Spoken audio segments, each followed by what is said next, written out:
Hello, my name is Ron Mariano. I'm the state representative from the 3rd Norfolk District, representing parts of my hometown of Quincy, Weymouth, and Holbrook. I also currently have the honor of serving as Speaker of the House of Representatives. For so many reasons, this year's elections will be an immense importance, and it is critical that you participate. In 2022, in order to remove barriers to participation, we passed a law ensuring early voting and mail-in voting became a permanent option in Massachusetts. In Quincy, mail-in ballot applications are being sent to voters now for the primary election. Early voting dates are also set, August 24th through August 30th for the primary, and October 19th to November 1st for the general. And then, of course, you will always have the option to vote on Election Day between 7 a.m. and 8 p.m.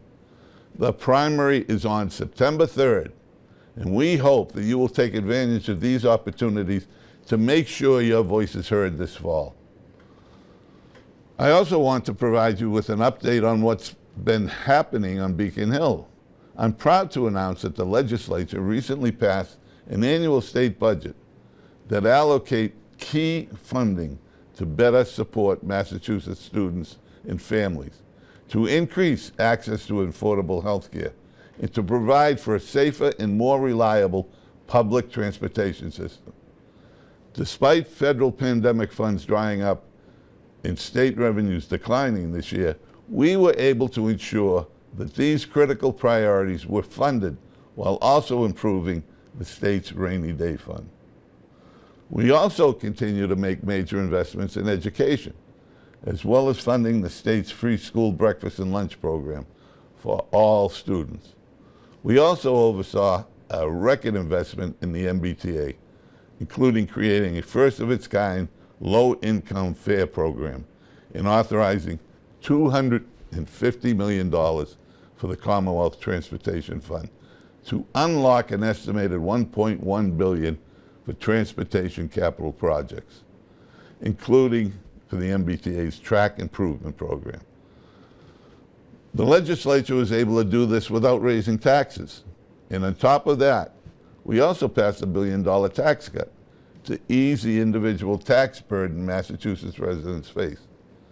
This new landmark tax bill will include, among other things, an expansion of the child and family tax credit that is now the most generous in the country, an increase in the rental deduction, as well as an increase to the senior circuit breaker tax credit, a program I traditionally get the chance to help remind you of on these airwaves.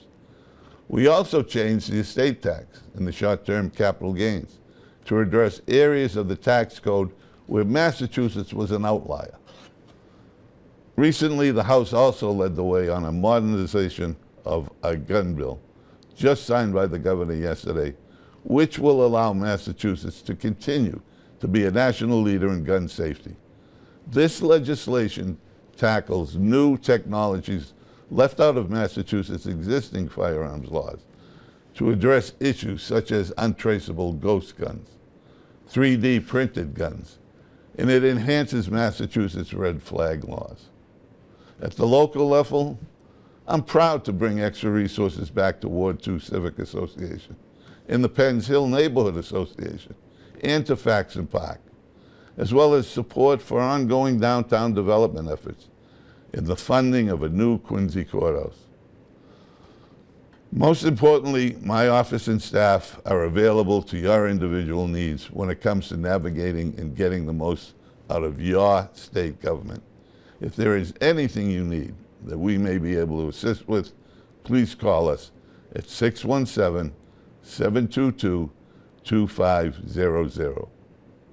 With a variety of options available to cast your vote, I encourage all registered voters, choose the option best for you and make sure your voice is heard, from the presidential election right down to our state legislative delegation.